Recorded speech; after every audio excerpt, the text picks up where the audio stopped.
Hi guys! Few days ago, I posted a video sharing to you how I keep my suitcases when they are not in use. Yung nasa storage area lang na naka-plastic cover.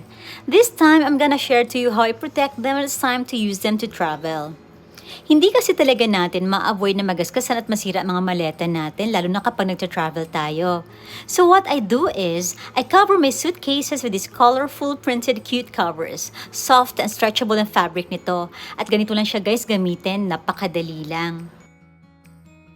Na-experience ko kasi dati, bago pa lang ang maleta, as in kabibili ko pa lang. Tapos nalungkot ako sa airport kasi nakita ko ang daming scratches. Tapos may crack. Nasira talaga, so I have to buy another one. Sa mga kagaya ko na matipid, nakaka-bad trip kasi hindi naman pwede na bili lagi ng bago, di ba? So we cannot expect na iingatan ng mga tao sa airport yung mga maleta natin. Sa dami ba naman ng mga binubuhat nila? Unlike sa Japan airports, kaya bilib ako sa mga Japanese staffs because they really handle it with care. I learned from my experience, that's why I cover my suitcases. This way, it minimizes scratches and damages para hindi bili lagi ng bago.